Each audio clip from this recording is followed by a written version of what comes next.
The Holy Gospel comes from the 9th chapter of Luke. Now, about 8 days after these sayings, Jesus took with him Peter and John and James and went up the mountain to pray. And while he was praying, the appearance of his face changed, and his clothes became dazzlingly white. Suddenly they saw two men, Moses and Elijah, talking to him. They appeared in glory and were speaking of his departure, which he was about to accomplish at Jerusalem. Now Peter and his companions were weighed down with sleep. But since they had stayed awake, they saw his glory and the two men who stood with him.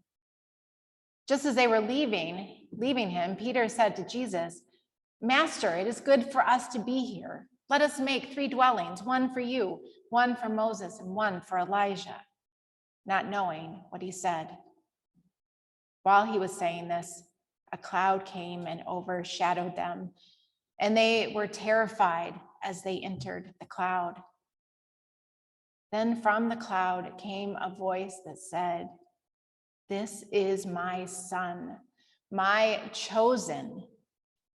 Listen to him."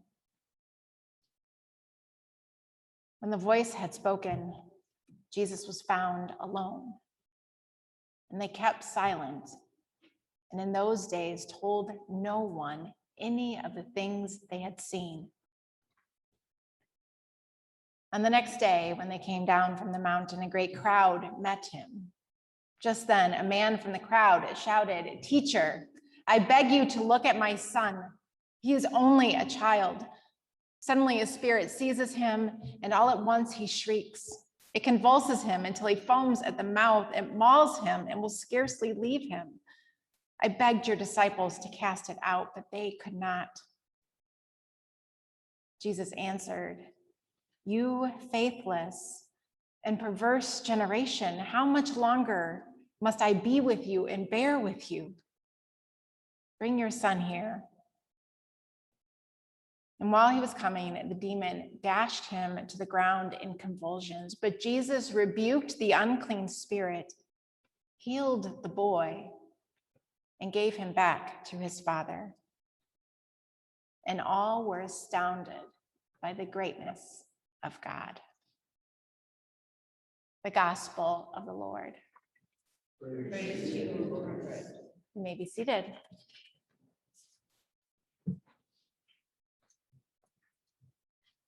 Well, today we are at the mountaintop, and mountaintops are glorious places to be, where beauty surrounds and awe overcomes us, and the gratefulness kind of bubbles over in our souls.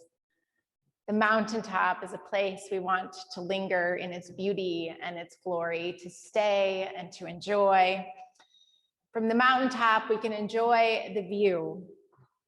It becomes a reprieve, a break from the ordinary, a place to get away from it all. And thus our desire to stay put and not go back down to the real world. There's something inexplicable about this mountaintop scene in our gospel reading. To the disciples who were with Jesus, I'm sure this would have been terrifying and holy and completely mysterious and seemingly impossible. This is what glory looks like: bright light, a dazzling glow, ancestral heroes from the past slipping into the present, and this voice from heaven that kind of puts a stamp of approval on the moment and on his son, Jesus. We wouldn't want to stay at the mountaintop, to build a home there, to stay there where the glory of God is revealed. At the mountaintop, everything looks beautiful. It looks so much like heaven. This is a moment of great revelation. And perhaps it gave the disciples some courage for all that was or is to come. Perhaps it was a confirmation of what Jesus had just said, that he would have to suffer and die. And here God says, listen to him. Perhaps it was a revelation of Jesus being in line with salvation history, with the voices of the ancestors there at his side. I'm not sure the why of this holy moment. And this really isn't my favorite Sunday to preach either, because I don't necessarily get it. But I think what strikes me is that Jesus doesn't stay there at the mountaintop. He has no intent to stay where things are beautiful and lovely, no intent to stay in this heavenly place. Jesus, along with his disciples, will go back down the mountain, back to real life, back to the brokenness of the world, back into the valley of the shadow of death. And just that day when Jesus comes down from the mountain, he's confronted with that brokenness. Suffering meets him, it greets him with the Father's voice saying, help my son, heal my son. And Jesus responded to that suffering in the world with compassion and healed the boy and gave him back to his father. It's this beautiful moment of restoration, one that we've come to expect with Jesus. But there's something else too. Jesus came down from the mountain, from heaven, to enter our suffering, to be with us and for us in all that is to come. If Jesus had stayed on the mountain, if God had not sent the Son, our suffering would be untouched. From this view on the mountain, even from this view in our liturgical year, we know that we're taking a turn to enter into the valley of the shadow of death. Light has shined for weeks from that star in the sky over Bethlehem, in Jesus' baptism, in the miracle of water into wine, in Jesus' prophetic teaching. It has been light that has come our way with the brightest of lights today. But this isn't where we get to stay. In the 40 days of Lent ahead, we too will enter the valley of the shadow of death and hear Jesus' story of suffering. Hear the story of his crucifixion. We'll think of our brokenness and the brokenness of the world, and finally, the brokenness of Jesus' body on the cross.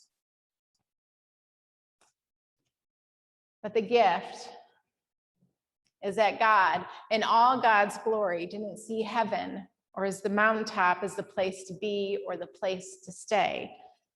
God, in all God's glory, would enter our every heartache and suffering and brokenness. Jesus would come down from glory to come and share in our ordinary and hurting lives. It all reminds me of this poem that, if I remember right, comes from the Iona community. We've used it at Christmas in different years. It says, "Hope looked down and saw despair. I will go there," said hope. Peace looked down and saw war. I will go there, said peace. Joy looked down and saw sorrow. I will go there, said joy. Love looked down and saw hatred. I will go there, said love. That's the view from the mountaintop. Jesus looked down and saw war. People seeking refuge in subway tunnels or fleeing and carrying a few handful of possessions or others fighting for their lives. Jesus looked down and saw that and said, I will go there. Jesus looked down and saw that some would be rejected because people could only see broken instead of beloved. And Jesus said, I will go there. Jesus looked down and saw our propensity for violence and hatred, the way we kill each other with bullets or with words. And Jesus said, I will go there. Jesus looked down and saw our grief and heartache and said, I will go there. The Jesus we proclaim doesn't just live at the mountaintop. Jesus we proclaim comes down to be with us, to enter our every heartache and sorrow, to enter even into our death. We catch our breath at the mountaintop, and we take courage that this isn't where Jesus stays. And by Wednesday, by Ash Wednesday, we'll be in the valley where it all gets real. But Jesus looked down to that valley and said, I will go there. Amen.